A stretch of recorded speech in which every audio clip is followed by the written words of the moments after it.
Shrikant, should I on the recording? It's live.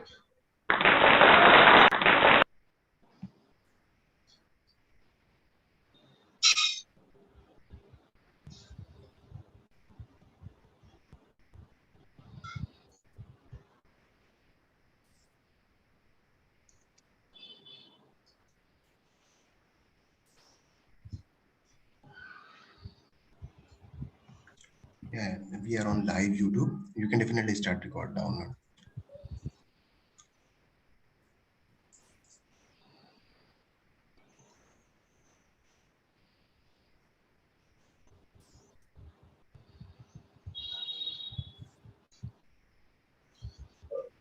Shrikant, please make me host to record.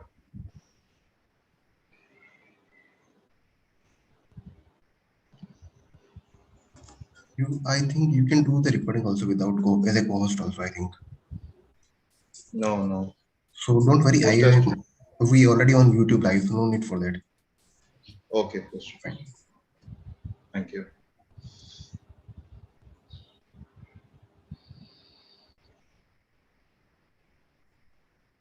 One minute.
It's 7 now.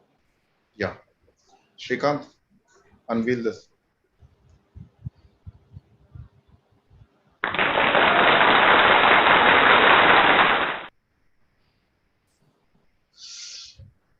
Good evening, doctors. You all will agree that the using a higher generation of antibiotic to treat is nowadays is increasing. And however, these antibiotics can cause diarrhea. And there are numerous myths regarding the antibiotic associated diarrhea. And everyone should aware of it. So it is our pleasure to have today Dr. N. Arun will be speaking in today's GI Knowledge Meet on the busting the myths about antibiotic associated diarrhea. And Dr. N. Arun Kumar is a consultant gastroenterologist, hepatologist, and interventional endoscopist from Apollo Main Hospital, Chennai. And I hope today's GI knowledge meal will be useful in your day-to-day practice. And during the webinar, you can post your questions in the chat box. Now, I request Dr. N. Arun Kumar to start today's GI knowledge meet. And over to you, sir. Thank you. Just a minute. I'll be sharing my screen, please. Yeah.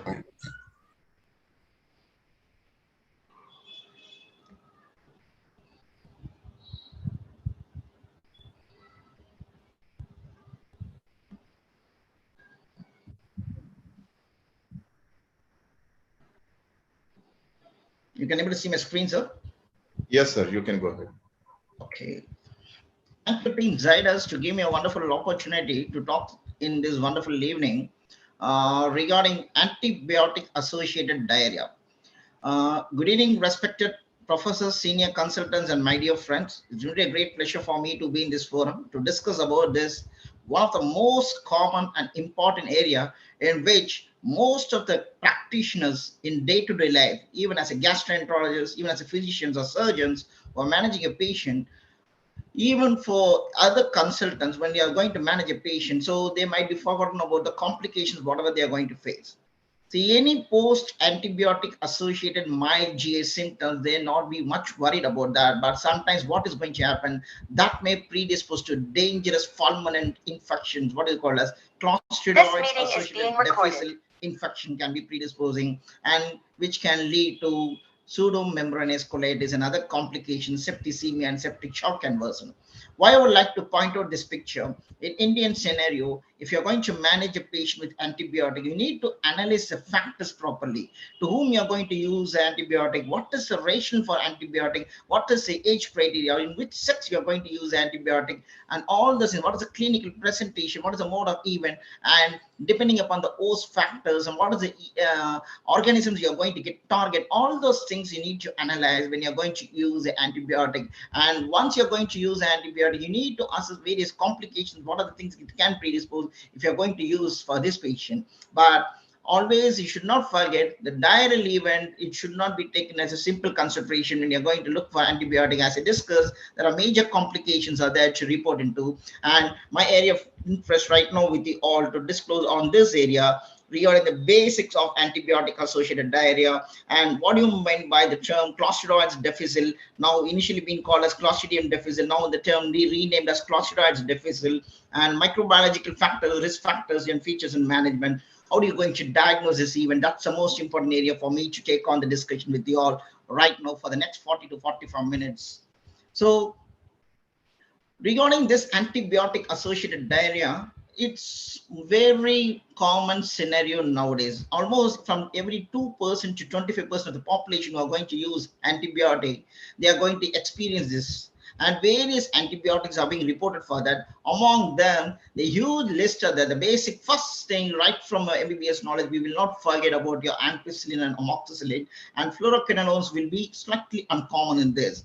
But what is the basic pathophysiology when you're going to think any gut dysbiosis, because now the gut microbiota is being considered as a separate system to analyze. There are so many events for your gut microbiota to get disturbed. The gut dysbiosis is going to get established and gut symbiosis is going to get lost, and how the pathogenesis is going to get established only by mainly by your intestinal flora. The normal intestinal flora, if it is going to get altered, for example, your bacteroids, your firmicutes, all those ratio, if it is going to come down, and if your intestinal motility, if it is going to get augmented by your erythromycin and any allergic events, and there are so many other pathophysiological organisms, you need to remember that. For example, your Clostridium perfringens can predispose to various toxins, and because of that, you can go for a dangerous diarrhea. And Staphylococcal aureus, there are various toxigenic organisms can always predispose to this kind of antibiotic-associated colitis, not only in favor of Clostridioides difficile. So you should not forget all these basic points. Right from the initial presentation, any diarrheal event can go for dehydration initial presentation, but we should not forget how the events, it could last from mild, moderate, and severe. So mild and self-limited, even most of the time the patient doesn't have any major complications, but some patient, no fever, no pseudomembrane. And what is the initial line of treatment? We need to discontinue the inciting antibiotic. And always you should be very cautious whenever you're going to prescribe antiperistaltic agents, because anti-motility, antiperistaltic agents, you need to be very cautious. That too, when you're going to use in pediatric population, there are so many data and papers have been reported for that. And always you should not forget antiperistaltic agents. You need to be very, very cautious to whom you're going to subject when you're going to manage a patient with evidence of acute onset of diarrhea. And probiotics, there are not much of beneficial effects in the management of fulminant colitis, but still, along with the other line of molecules, you can consider streptomycin, Saccharomyces boulardii, and lactobacillus to some extent as a prophylactic regimen when you're going to manage a patient with antibiotic-associated diarrhea. And what are the various differentiating factors that we should not forget? Because the Clostridioides difficile is one entity which should not get confused with other causes, other infectious trigger for your antibiotic associated colitis. So if you're going to look into this, usually if it is because of Clostridioides difficile, the diarrheal event is going to be a florid one. There will be evidence of colitis, there may be evidence of cramps, there may be evidence of high fever, leukocytosis, your fecal leukocyte will be going high, and CT scan you can able to identify evidence of pseudomembrane, which is nothing but yellowish plaque-like lesion which is going to deposit in your colon, and followed by the patients may develop multiple complications. For example, persistent diarrhea, chronic diarrhea like events, you may predispose to reduction of your albumin and generalized anasarca, followed by, and your colon is going to take on appearance what is called as toxic megacolon, and you may develop multiple multiple complications because of this Clostridium difficile. If it is not going to recognize in prompt time, and if you're not going to manage in proper time, there are high possibility for you to land up with this kind of infections. And always you should remember how to differentiate a Clostridium difficile from other causes. It's mainly whenever you're going to give antiperistaltic, it's absolutely contraindicated for Clostridium difficile, and for oral metronidazole or vancomycin, there might be evidence of prompt response. And if you're going to withdraw the antibiotic, the condition may improve or may not improve, or sometimes it may even worsen. But even then, the inciting trigger should be eliminated when you're going to manage a patient with AAD. But in other causes, it will be a mild to moderate severity because of other infectious trigger and other antibiotic focus when you're going to use. And for example, your Clinda and cephalosporin, when you're going to use that, you may be landing up in mild to moderate, which is predisposing to your worst diarrhea, what is called a nuisance diarrhea. But there may not be evidence of colitis, but findings in CT and the imaging doesn't going to yield you much. And apart from that, your withdrawal of antibiotic inciting agent, if your triggering factor, if you're going to eliminate, the pathology of this cause is going to get resolved, and antiperistaltic agents sometimes may be useful, but oral metronidazole or vancomycin, not much of indications. The new terminology for Clostridium difficile being taken over as Clostridium difficile, that I'll be coming into the history as we proceeding into the discussion. And as we are looking into that, it's an anaerobic and gram-positive and spore-forming and toxigenic. The toxic strains A and B, which will be predisposing to multiple events when you're going to look into the pathophysiological trigger of this antibiotic-associated diarrhea. It is primary cause of nosocomial infectious diarrhea, which is going to be in developing nations, is very common. And if you're going to look into the history, the main thing right from 1890s, the pseudomembranous colitis being first described and followed by you can able to isolate in the stool. And by 2016, the new terminology has been taken over. Now by post 2000 scenario onwards, the case reports is going high, the case fatality is going high. That's what we need to be very cautious when you're going to manage a hospital acquired nosocomial event, Clostridium difficile infection. So what are the various epidemiological changes that in pre-2000 and post-2000 era? If you're going to look into the data, the treatment failures, if you're going to see the virulent strains is going almost around 50 to 80%, the complication rate is almost going high, the mortality is slightly high in the post-2000 era, and treatment failure is slightly high, and the even after using vancomycin, the treatment failure will be reasonably okay, but even in post-2000 era, you're going to establish treatment failure and you're going to get high recurrence rate with evidence of Clostridium difficile. What are the various toxins? What is the commonest strain which is going to involve in Clostridium difficile is nothing but your NAP1 by B1 by 027. What is that? It's a North American pulse field gel altophorus strain which is going to get involved, which is going to get restriction endonucleases pattern and all PCR ribotype designation 027. See, what does this NAP1, if you're going to see, it is highly virulent strain, which is going to be around 16 to 23 folds higher if you're going to use a toxin A and toxin B. And it can also predispose to binary toxin for a Clostridium difficile infection. But once this kind of events is going to happen, it is highly resistant to fluoroquinolones and increased incidence of severity, your mortality, and your relapse rate is going to be high. So if you're going to look into the basics of your Clostridium difficile, the intestinal normal carrier rate will be around 0 to 3%. But if you're going to inpatient, if you're going to be hospitalized, the percentage will be around 10 to 21%. The highly resistant spores of Clostridium difficile is going to persist for many months, and asymptomatic carriers will be a reservoir.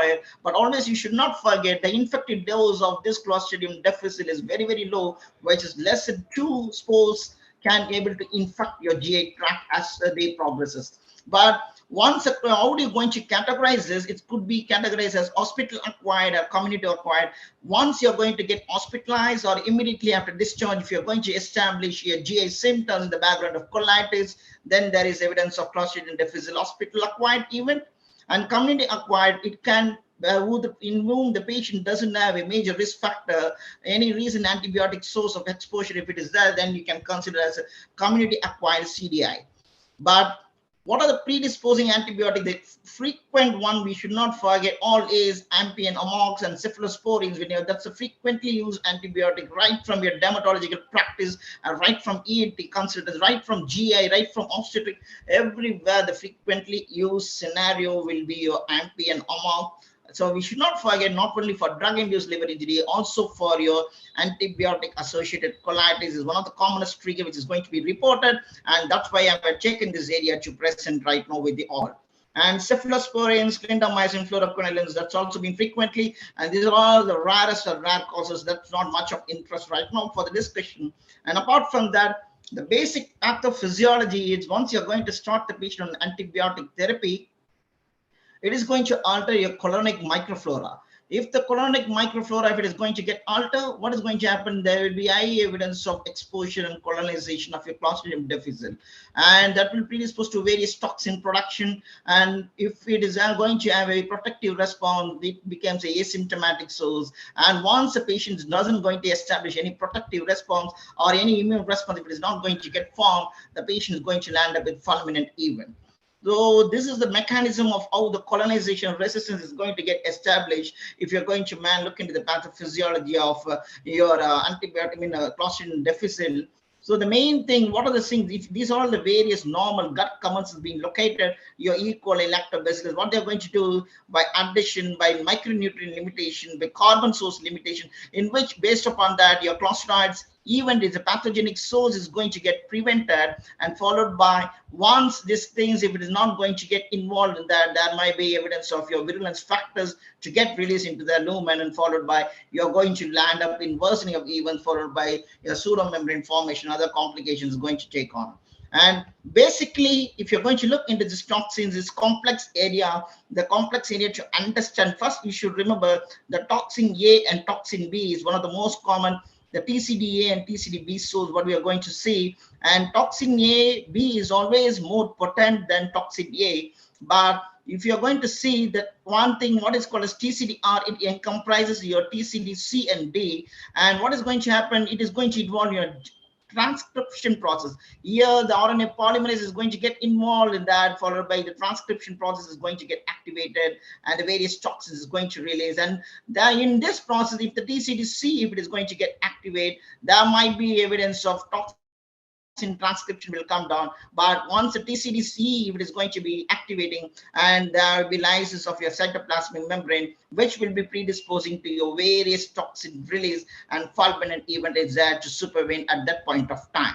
So this is the basic physiology. That's not much in consideration. We should be remembered about the basic thing. Once the patient, the glycosylation, if it is going to get take on the various domains, if it is going to get remembered. So you always, if you're going to look into this is nothing but the hydrophobic domain of your component, what you're going to get. Once it is going to get involved, the RNA polymerase, all those things, if it is going to get activated, and once the endocytosis, if it is going to take on, and followed by the pathogen is going to get in, entering into the tract, and there might be evidence for your Rho transcription process to get affected. The inhibition of your glutamate process is going to get happen, followed by your worsening of events is there to take on. How the immune response is going to be involved in your Clostridium difficile. Always, any mucosal pathology, we should not forget our IgG as well as your IgA. So serum IgG and IgA antibodies are against Clostridium difficile. Your mucosal IgA antitoxin antibodies is going to be high, and high concentration of antitoxin, which is going to definitely protect you from your Clostridium difficile. But once the concentration, if it is going to go down, if you're going to look into this, there is evidence of recurrent Clostridium, the single episode, asymptomatic coverage. As it progresses, the level is going to come down. So once if it is going to come down, the worsening of treatment, the worsening of response is going to get happen. This is a basic outline how the event is progressing. If you're going to look by any healthcare persons or any iatrogenic source, if you're going to expose yourself through the healthcare, you're going to see your poor hygienic practices by your environmental exposure. And what is going to happen? You're going to inoculate your Clostridium difficile into your GI tract. And what is going to happen? It is going to release the various toxins. Once the toxins get released, it's going to inactivate your raw GTPases in your colon cells, and there will be further inflammation, which will predispose to multiple complications, and followed by always any GA event, any event. We should not forget one simple thing, what we are supposed to remember. It is going to progress to sepsis, severe sepsis, septicemia, and shock. That is all the nature of event. Once the shock is going to get take on, there might be evidence of organ dysfunction. It could be single or multi-organ. So that's all we need to remember. Hypertension, renal injury, all those things is going to get take on once the patient is going to land up with worsening of events by your cytoskeleton disruption. And this iatrogenic process by your antibiotic, any GA surgery, any chemotherapeutic, always you need to be very, very cautious when you're going to use PPI for long duration of time. That's why you need to be very cautious. Even as a gastroenterologist, we need to think about that. How are you going to use PPI? To whom you're supposed to subject the PPI? But PPI is still having a reasonable exposure, which will predispose to your increased acid suppression, followed by there might be evidence of your gut microbiota to get disrupted, followed by there might be clues for your glucosidase deficit to get activated, and various comorbid conditions like your cirrhosis, your IBD, all of the things can predispose. And your as the age progresses, if your female population, there might be evidence of worsening of events to get happen. But once this event sets in, either it can go for toxic megacolon or perforation or bloody diarrhea or various abdominal cramps can be reported. But we should not forget this basic outline. It could be because of your natural source of health-related exposure, or it could be because of iatrogenic, which will predispose to toxin release and various complications. So spectrum of the clinical spectrum is simple to remember. It can be asymptomatic, as most of the disease process can happen, and sometimes it can go for moderate even, and sometimes a life-threatening complications like toxic megacolon or pseudomembranous colitis can develop. As what you're going to look into this carrier state, 10 to 20% of the patients, they may be asymptomatic due to adaptive protective immunity. If it is going to get an hospitalized patient who is going to receive antibiotics, so there might be evidence of your adaptive immunity is going to be activated. At that point of time, the carrier state is going to be there. And what is this diarrhea? If it is going to be there, there might be a minimal diarrhea or massive output or leukocytosis, your cramping pain. As we have discussed, your GA bleed can be there, along with it's usually not much of invasion, and extra-intestinal manifestation will not be reporting much in case of Clostridium difficile, like your septic arthritis or bacteremia or tissue abscess. But evidence of large joint arthropathy, audioarticular involvement can be there, but these are all the rarest and rare focus. And we can also consider a reactive arthritis pathology when you're going to look into all this scenario, but that's out of discussion right now for all. So what if the patient is going to land up with severe disease, colonic ileus, a toxic megacolon? At that point of time, the diarrhea may or may not be there. So it doesn't mean that why the patient is having antibiotic associated diarrhea in severe form has to land up only with evidence of severe diarrhea. No. Once the patient is going to take on an appearance in your imaging, if you're going to look into various findings, if you're going to see a thumb printing or accordion sign, that might be a significant pointer for you to think that the patient is going for worsening of even a clinical presentation of ileus is going to decide all the clinical events, how the patient is going to get progress. So these are all the various presentation. As we all remember the complications, I think I already discussed. It can lead finally to a perforation and other complications, septicemia, septic shock can predispose. And how are you going to diagnose? That's one of the interesting area, and how to manage. That's one of the most interesting area for us to discuss in a short span of time. Whom do you subject for investigation for this antibiotic associated diarrhea in India?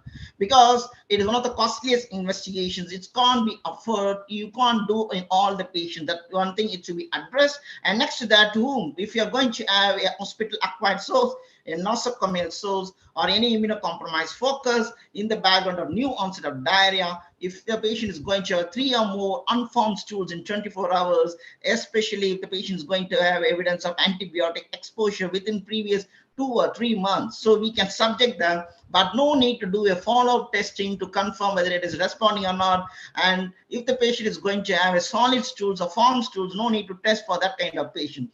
So sample collection is very important. Mainly, if the patient is having, we need to collect a freshly passed stools in clean, watertight container, rectal swab for ileus patients, and Media is not of much important, and apart from that, the temperature maintaining is very important, because if delay is there, you can refrigerate this sample of clostridials, the swab what you're going to get collected. And what are the various modalities in which you can diagnose this Clostridial difficile event by? The most important, you can do a combined assay, but your enzyme immunoassay and the CNNA, that's nothing but cell culture, cytotoxicity, and neutralization assay you can do, and your organisms you can able to identify by the various component like glutamate dehydrogenase, your PCR for nucleic acid amplification you can do, and your stool culture. But it's how far it is going to available, how it's reachable for most of the patients, still a question in India. But it's enzyme immunoassay and stool culture, definitely we can try. If you're going to suspect, if you're going to see a pseudomembrane, if you're going to have a clinical presentation, rapid worsening of events in the background of IBD, if you're going to treat a patient followed by the patient scenario is rapidly worsening, if the patient is going to land up a worsening of diarrhea, there might be evidence for you to think in terms of Clostridioides difficile, which is that the supervein when you're going to manage.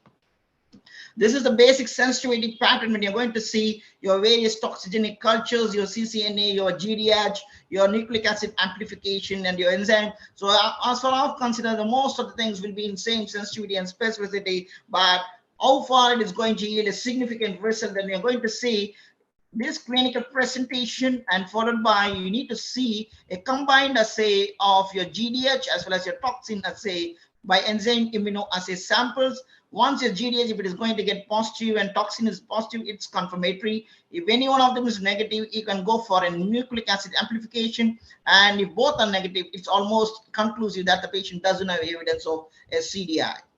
But sigmoidoscopy and colonoscopy is not warranted for all the patients, but you can definitely do when you're suspecting a clinical presentation, and we can able to identify a multiple raised plaques and intervening gaps are there, followed by the size of the lesion will be around 2 to 5 millimeters, and some case reports are even going up to 7 to 10 millimeters of gap of multiple lesions may be reported. A membranous component you can able to identify in this, which is one of the worst triggering. If you're going to see this kind of presentation, you need to manage the patient in an effective way to prevent this complication. Along with, you need to serially monitor this kind of presentation. It doesn't mean that if you're going to land up a patient who have been treated with antibiotics, doesn't mean that patient is mainly because of Clostridioides difficile.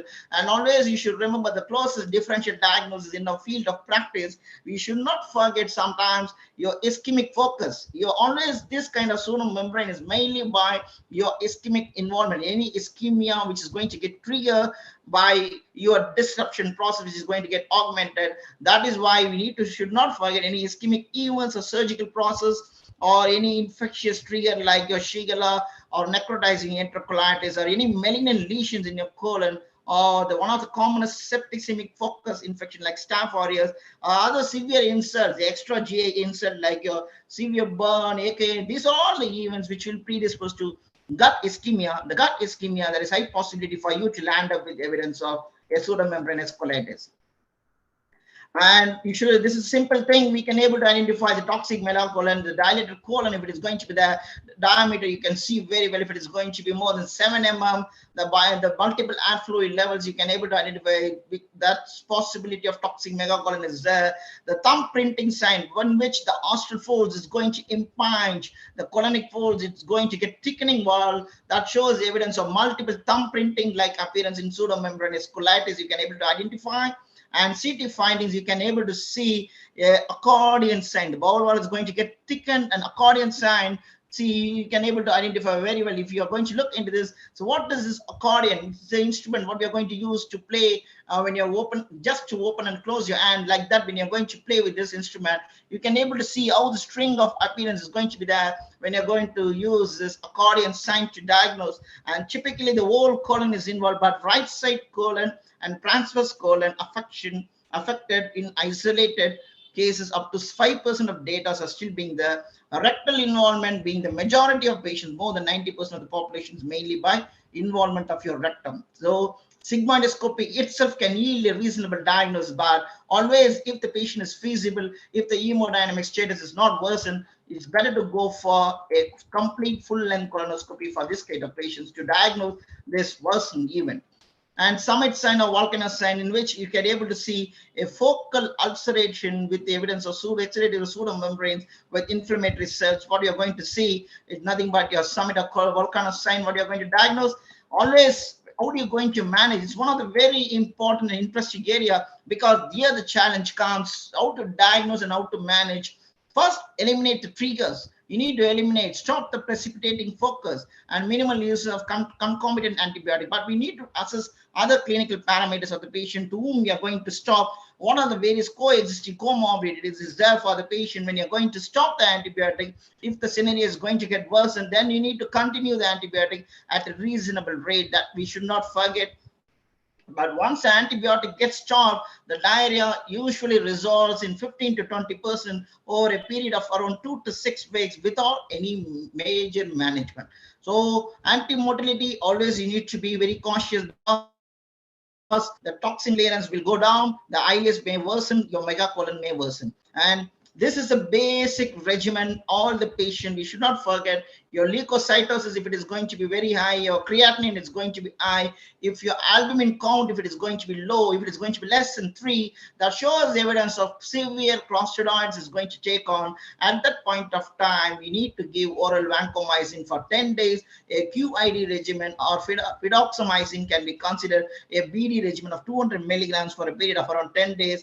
But metronidazole also, most of the condition we can be used, but metronidazole, one problem, the patient may exhibit a metallic taste, some patients may exhibit a neuropathic changes, some patients, if the patient is having evidence of alcohol, can exhibit a disulfiram-like reaction.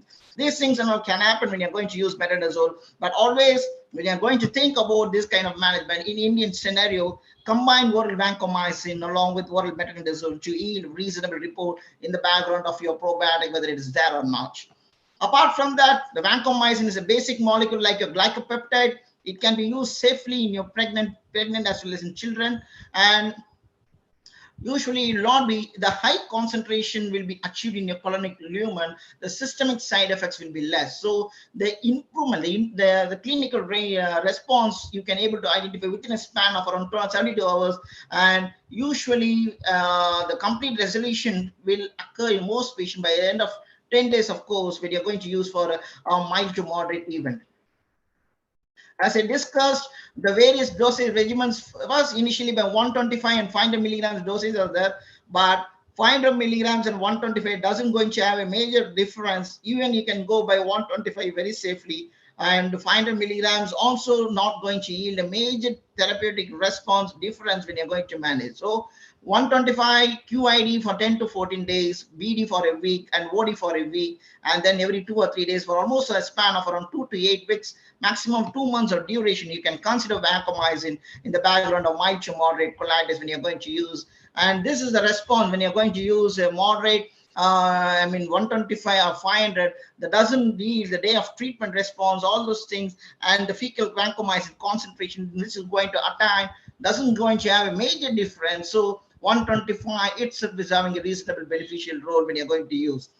What about this fidaxomicin? It's nothing but a macrocyclic antibiotic, which is going to give, which is going to inhibit your RNA polymerase. And the one thing, if you're going to use the fidaxomicin, the low recurrence rate will be there in compared to vancomycin in patient who are going to present you with evidence of first recurrence. Always, we should not forget the membranous colitis, pseudomembranous colitis can have evidence of recurrence of symptom. It could be first recurrence or second recurrence or refractory. There might be evidence of various presentation. At that point of time, you need to consider other line of management also that I'll be discussing in upcoming slides briefly. But fidaxomicin, you can consider a dose of around 200 milligrams for patient with an initial clostridial deficit and CDA recurrence. Fidaxomicin use rather than a standard dose of vancomycin can be considered as per your IDSA and SHEA guidelines, what they mentioned. And this is how we are going to look into the trough. And when you're going to use your vancomycin and fidaxomicin, and this is how it's going to show the response. And there are so many other medications are there, like your teicoplanin, nitazoxanide, your rifaximin can be tried. Most of the patients in gastroenterology nowadays with diarrhea, who's having evidence even in travelers or other dry area, when you're going to use a manage, there is high possibility for most of the gastroenterology they are using rifaximin. So you can give for a span of around 20 days of rifaximin support. That is what is called as a chaser regimen. You can augment your Clostridium difficile rates. Is going to come down from 30 to 15%. Bacitracin and various binding resins can be tried, but that doesn't yield a significant response when you're going to manage. So there is not much of concentration in the management process of your pseudomembranous fulminant colitis. The one important thing about your fulminant colitis, as you are going to identify evidence of septicemia, with hypertension, with multi-organ dysfunction, and evidence of elevated serum lactate, what are you going to do? So you need to establish, you need to maintain a proper airway breathing and circulation. That's a basic. We should not forget volume resuscitation, assess a patient hemodynamics, that has to be maintained promptly.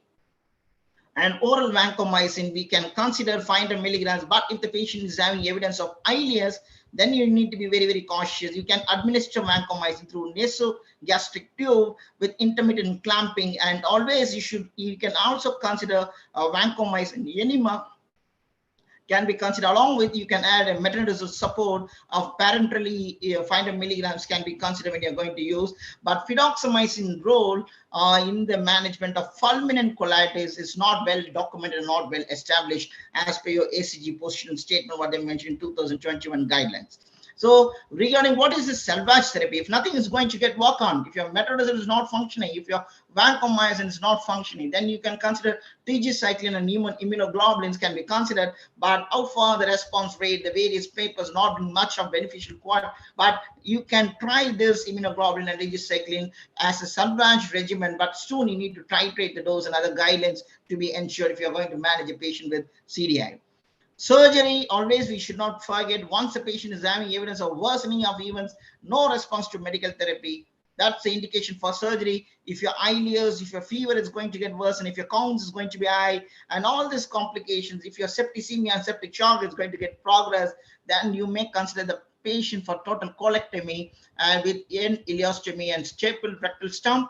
Or else you can consider a diverting loop ileostomy with colonic lavage and vancomycin. So the loop diversion process you can consider along with your vancomycin. You can instill along with your pegylated solution, but you're going to use a high electrolyte solution. You can substitute with the patient, and you can give a colonic enema of vancomycin 500 milligrams and 500 ml for almost a period of 10 days via the ileostomy site. You can consider these are all the various paper what have been taken from Annal of Surgery. So you can consider once the patient is going to land up with evidence of fulminant Clostridial difficile infection. And fecal microbiota transplantation is one important thing, because right now from alcoholic hepatitis, so multiple other etiological causes, but we are going to work up for fecal microbiota transplant, even for your IBD and other conditions. Rarely, some trials are going on for IBS also, but fecal microbiota transplant for severe and fulminant Clostridial difficile infection, what you're going to see, that terminology has been replaced now by IMG. It's nothing but intestinal microbiota transplant. So what is that? Why they have removed that terminology from post 2017 and 16 onwards? Because what they've been considering for fecal microbiota, the fecal is an entire source, and it doesn't sound good, and most of the patient will not accept with that. So in order to avoid this, you can consider alternatives that's been given in other papers. That's other terminology like intestinal microbiota transplantation being taken over in the new area of discussion from 2019 onward. So what you're going to do, you need to give a anti-CDA antibodies along with your fecal microbiota transplant, what you're going to see. And you see in concomitantly, you can administer your vancomycin and fidaxomicin. Always you need to continue. And you need to repeat this FMT along through the colonoscopy with a gentle CO2 insufflation. You should not be in very fast way, and you need to make sure once you're going to do your colonoscopy, you need to advance the scope beyond the splenic flexure, and from there only you need to instill your microbiota, fecal microbiota in that area, and you can repeat that every 3 to 5 days until the pseudomembrane, if it is going to get dissolved. Once if it is dissolving, there might be evidence of response. Then you can taper down the dose of vancomycin and fidaxomicin for this kind of patients. So you can consider FMT once the patient is going to end up with fulminant colitis. The other pointers is like Clostridial difficile recurrence, we should not forget. Once the patient is having, if the patient is going to respond almost 80% 25% first recurrence, 35% second recurrence, and 50% after multiple recurrences can be there. 50% chances are there. And why? What do you mean by this recurrence of diarrhea? If you're going to use an enzyme immunoassay within a span of 8 weeks of treatment after initial episode of CDI, if you're going to have another recurrence of event, that shows evidence of your recurrent diarrhea of Clostridium difficile. So at that point of juncture, you need to look for other differential diagnoses like IBS or a microscopic colitis or celiac or lactose. The risk factors is very high. If the patient is immunocompromised, multiple medications, your immunosuppressive regimens, your PPIs, your antibiotics, and other doses. If you're having prolonged hospitalization, nosocomial induced, and when you're going to land up with other comorbidities, that shows evidence you may be having evidence of recurrence of your Clostridium difficile. Once a patient is going to have recurrence of Clostridium difficile, you can consider vancomycin or fidaxomicin, and once the main thing, you can add a fidaxomicin if vancomycin was used for the initial episode. So in this kind of condition, the role of fidaxomicin is slightly going higher, and rational pulse therapy is usually well minded when you're going to use that. Either you can go for extended regimen of fidaxomicin or tapered regimen of vancomycin, and you can use the rifaximin chaser as what I have mentioned for your period of around 20 to 30 days. You can consider vancomycin for this recurrent event. The basics. Next to that, few points about your intestinal microbiota transplant before I'm going to wind up the session. And this is going to establish your gut symbiosis and prevent your gut dysbiosis. That's how you need to maintain your normal colonic flora in order to instill some amount of stool in your GI tract. So the main indication will be a recurrent CDI or refractory CDI. And always you need to screen. That's such huge protocol. That is why in most of the centers, it is a very cumbersome procedure to do. But in research-based workup, if you want to prove that, you can always try with this negative screening. We need to screen the stool samples for all this, and we need to screen the stool sample for all this. So we need to confirm the patient doesn't have any major event when you're going to do a fecal microbiota transplant, which has been renamed as IMT now. And you can give the IMT either by colonoscopy or retention enema, by capsule or by upper GI modalities. And you need to see the response resolution. If the patient is in a large intestine, but what we are commonly encountering, around 93% in cecum ascending and distal colon, the resolution will be almost around 84% if you're going to use FMT.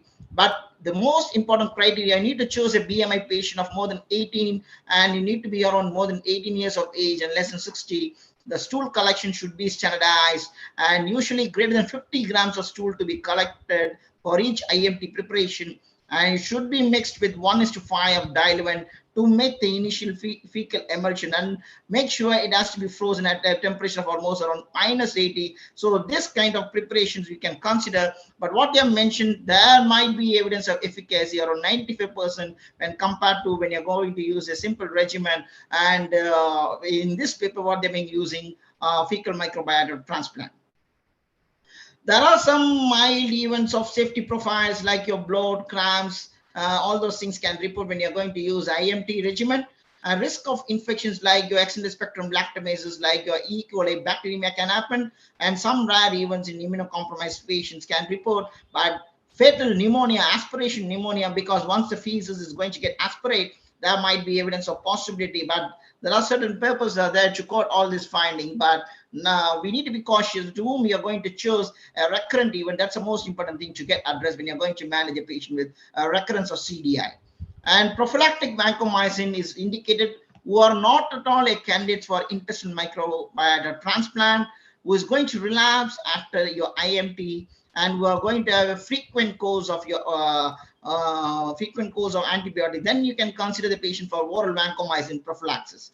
Oral vancomycin prophylaxis, you can give 125 milligrams once daily, which is going to continue typically until 5 days after completion of your systemic antibiotic. But no significant increase your resistant enterococcus or the infection rate being reported. But usually you should not forget any high-risk groups of patients more than 65 or immunocompromised who are hospitalized for severe CDI to be used oral vancomycin prophylaxis before you're going to discharge.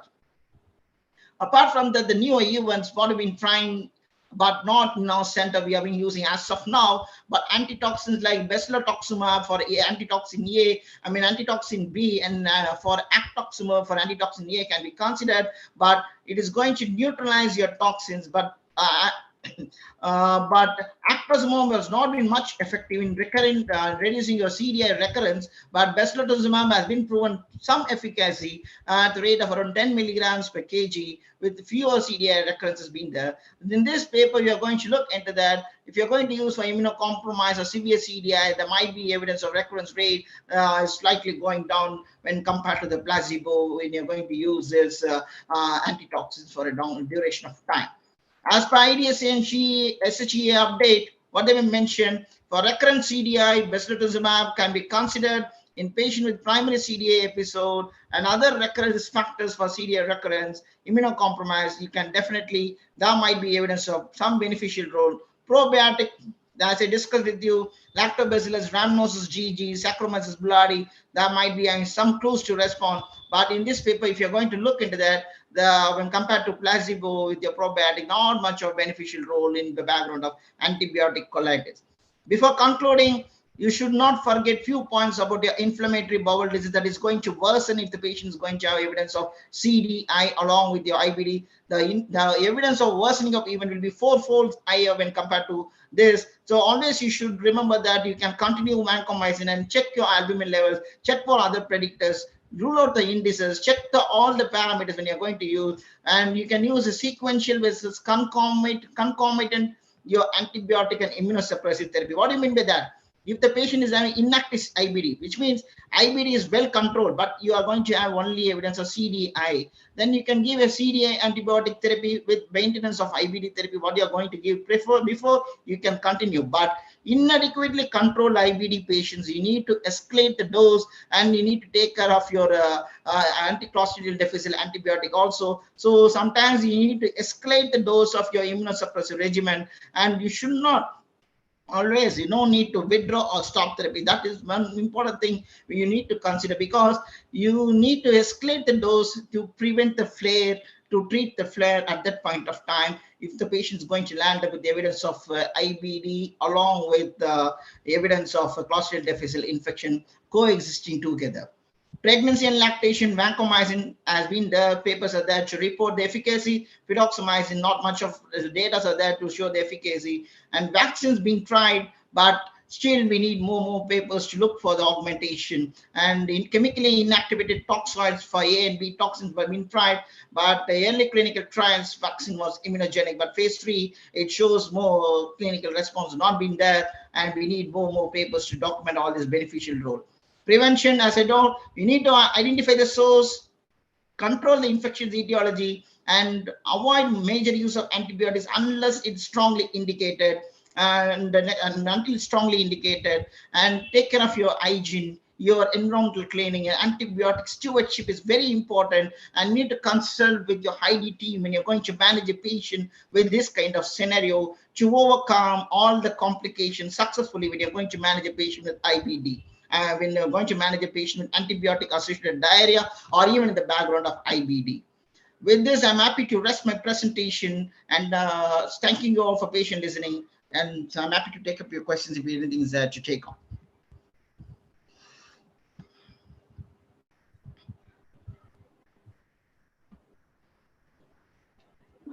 Thank you, sir. Thank you for your talk. And there are some questions, sir, which has been asked in this zone, which is in chat box. Some of them are asked. Dr. Satya has asked: are some antibiotics more likely to cause diarrhea?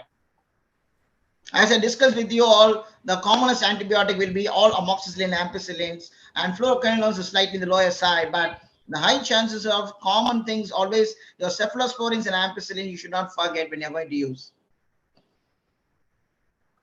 Yes.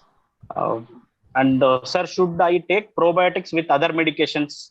Always you can consider probiotic with other medications safely, but usually now the probiotic role has been well established and well documented, not only for GA conditions, even for multiple other pathologies. For example, your non-GA condition, for example, your obstetric condition, for example, your respiratory condition, all those conditions, there are role of probiotics have been well documented, and you can definitely make a trial with your probiotic lactobacillus regimen can be well maintained, but all without only lactobacillus based regimen, not supposed to be in the case of fulminant colitis if the patient is going to take on that area. Apart from that, a coexisting of vancomycin, fidaxomicin along with the metronidazole, you can definitely consider your probiotic for a duration. I mean, as I discussed with you all, 10^6 of main of your commensal source has to be well established if you're going to manage a patient with this kind of scenario.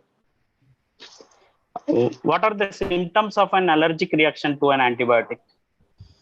The This is question very from the common. Ashok. Symptoms of allergic reaction from an antibiotic, right from head to foot, anywhere, any symptoms can happen. Allergy is one big entity that cannot be discussed in one simple area. But always you should remember, allergy stands for everything. The AAA, it could be because of atopy, allergy, eczema, asthma, all those things can happen. You can give respiratory events, you can get cardiac events, you can get eye irritation, you can get oral irritation, you can get erythema, you can get rashes. What to say about the symptoms? There are a huge list of symptoms is there when you're going to look into the allergic reactions, not only pertaining to the antibiotic, but you need to be cautious whether it is because of antibiotic or whether it is because of other sources. We need to look for evidence of viral focus. There are so much of rheumatological triggers could be there, or coexisting other molecules could worsen the scenario. It's such interesting area. The whole day of medicine is one not enough to discuss about this allergy in various antibiotic response. Sir, treatments to cope with mild antibiotic associated diarrhea. Mild antibiotic associated diarrhea, just wait, watch conservatively. Nothing else is needed. Just eliminate the source, look for the worsening of event, check the patient, assess the nutrition status, assess the weight, assess the comorbid events. And if the patient doesn't have any evidence of septic or worsening focus, if the gut looks to be fine, wait, watch, which will yield a better response for most of the patients when you're going to manage. Symptoms of antibiotic associated diarrhea. Symptoms, that's what I mean. It could be mild, it could be moderate, it could be severe. Mild to moderate means nothing much to worry. Severe, as I discussed, toxic megacolon, that abdomen becomes bloated. You cannot, the ileus, if you're going to put a scat, you couldn't able to identify any sounds. The complete paralytic nature of your stomach, that's nothing but your paralytic ileus is going to take on. And that point of time, you need to be very, very cautious to manage. So maintain the patient nil by oral, put the patient on a nasogastric tube and manage the patient conservatively. Look for the dangerous alarming symptoms. And even when you're going to do sigmoidoscopy or colonoscopy, at that point of juncture, you need to be very cautious whether you need to subject the patient for that kind of investigations there or not. But overall, when you're going to look, if you're going to manage a patient classically, when you're going to be a good gastroenterologist in your practice, this kind of presentation can be recognized at the earlier point of time, and you can able to eliminate the inciting trigger. Yes. Thank you, sir. All the questions you have answered. And good evening, all. On behalf of Zydus, I, Mohammad Wasim, would like to thank Dr. N. Arun for his wonderful presentation. It was indeed our privilege to listen to you, sir, and busting myths about antibiotic-associated diarrhea. Last but not the least, my thanks to entire participating clinicians without whom the event would not have been possible. It goes without saying that we will continue to rely on your affection and support now and hereafter. Thank you and have a great weekend. Good night and stay safe. Thank you all for patient listening. Thank you very much, Team Zydus, for organizing such a wonderful event. Thank you, sir. Thank you, sir. Thank you, sir. Thank you. Thank you, sir. Thank you. Thank you.